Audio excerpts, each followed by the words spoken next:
So hi, I'm Jules K, GM of the PropertyGuru Asia Property Awards. Hi, I'm Coco Liu, Chief Growth Officer of HOB Global.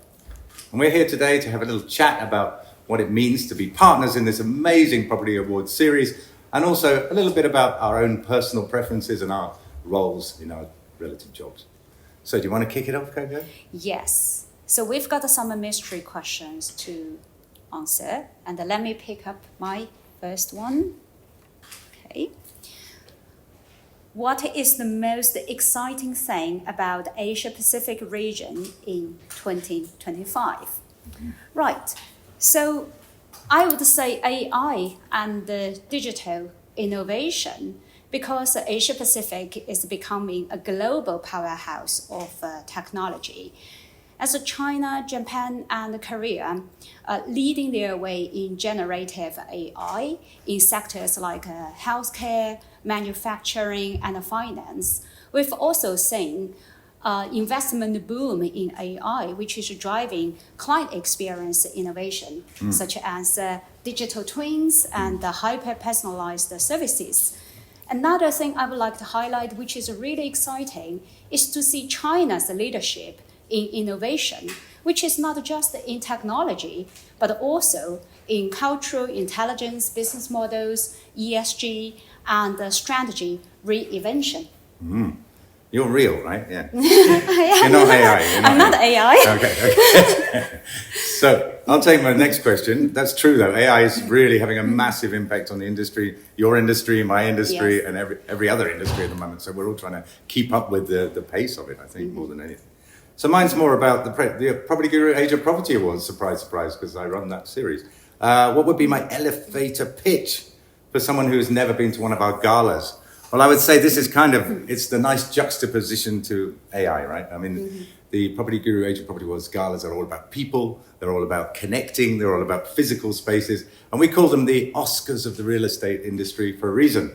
It's because everybody gets beautifully dressed up. It's a very glamorous affair. You should see this lady on stage. What a performer. She gives great speeches, and we always have an excellent time to celebrate the achievements of the industry. So that's what my elevator pitch would be. Come down, have a look. Yes. Very, very true. Definitely, I'm not going to send my avatar to attend your event. Thank you. Yes. We need the real Coco. Yes. Good. Happy to be there in real person. Okay. So I'll pick up the next question. If you could automate one part of your job as Chief Growth Officer, what would it be? Again, it's technology related. I would say data harmonization, because we are managing a network of nearly 160 markets. Consolidating fragmented data about finance, regulation, and ESG in every market is consuming a lot of strategic time. So the automated process can really help me to free up my time to focus more on the synergies and the commercial opportunities about the cross-border growth. And also be in the professional service. And our superpower is not just the global collaborations to bridge geographic gaps, but our capability of connecting human judgment and data intelligence. Again, supremely important. And I know, like me, you're somebody that, with all those markets to cover, you're constantly on the move. So having that AI generative power at your fingertips frees you up to do more of the sort of face-to-face interaction, networking, and bringing people together, right? Yeah, maybe next time I ask the AI to answer those mystery questions. No, that won't help. I like your answers. Yeah. Okay, as you said, you're 160 markets, a lot more than us. We're in 15 markets across Asia. But this question is, which is the best city or place in Asia to conduct business with an executive leadership team if you're a golf enthusiast? Now, I don't know how whoever wrote this question knows that I like golf, but yeah, I do like golf. And fortunately, the best city for me to do business, leadership, and have sessions where you can exchange ideas and play golf is Bangkok. And I happen to live there, so that's handy. Not that I'm there very, very often. But Bangkok has, I think, around 100 golf courses within driving distance. So after a busy day of meetings or at the weekend, you can nip out and do 18 holes to relax and come down from the stress of executive leadership. Yeah, Bangkok, definitely. So can I assume that the next time when I come to Bangkok, there will be a tea off Yes. after Exactly. the party? Well, I think last time you came, we went to the driving range with your team. It was great. Yes, yes. Good. stuff. Okay. Right. Another one for Okay. you. My next question.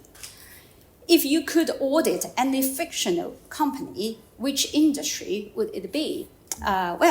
So I'm not an auditor in real life, but if I were, I would go for stock industries of the Marvel universe. Yes, because it's a perfect mix of the cutting edge technology, defense contracts, innovative AI, and plus a CEO full of character, personalities, and vision. And for any auditor who is doing this job, will be a masterclass to understand the balance of innovation and accountability. And by the way, who doesn't want to see the books behind the Iron Man's mask? Exactly. Yeah, and I hate to think how much that actually the bill for that will be, but auditing it will be Just fascinating. enjoying the fun part of the job, yes. Good. Great. Good choice. Good choice. Okay, well, I'm back to property. Name 2 things property seekers want from an award-winning property in 2025? Well, I mean, I think it's the same that they would want in any year. It's basically they want quality build and they want value for money. And I think that there are 2 of the criteria that we have for our awards. Obviously, as the official supervisor, you know we have many criteria for our awards, and your teams around the region help us ensure that the winners fit those criteria. But from a consumer perspective, I think the quality of the build, you want the best possible materials, you want it to be structurally sound. In today's environmentally challenged situation, you also want it to be resilient. Your home wants to be resilient. And then when you look at what you're actually paying, you want to make sure that you feel you're getting value when you invest, and that you'll potentially get a return when you sell. So I think those are the 2 primary reasons from a consumer point of view that an award-winning project stands out. That's what I would say. Yeah, it's true. As the official supervisor, it's also our learning journey to follow the client needs and market trends. Yeah, which is constantly evolving depending on which market we're talking about. I mean, the one behind us is one of the largest in the world. So continuous evolution and change. So it's very interesting to keep up with what's happening. Okay, your final question, is it? My final question, this is about the leadership. What is the best leadership advice you've ever received or been given? I am privileged to join the leadership program of HOB, which is facilitated by the Judge Business School of the University of Cambridge this year. And my key takeaway is about the effective leadership, which is to give space to cognitive clear out, which is to help people to regain focus and build balance. Because sometimes you really have to slow down first before you are able to speed up. So as leaders, it's very important for us to build culture and a habit to encourage clarity and sustainable growth. Makes a lot of sense. Balance. I mean, we hear balance all the time, whether it's work-life balance, professional home-life balance. I do think within leadership, within any kind of industry, that is crucial. As I think is authenticity. You have to be yourself, right? And you cannot be yourself unless you give yourself that cognitive space. Right? Exactly. And the leadership is also role modeling, and you have to first take the lead to set the example. Exactly. Yeah. Great. Good. Fantastic answer. I have now a fun one, not too serious. If real estate had a signature song, what popular song would it be? Well, for those of whoever wrote these questions, they know that I like music. I play a little bit of music now and again.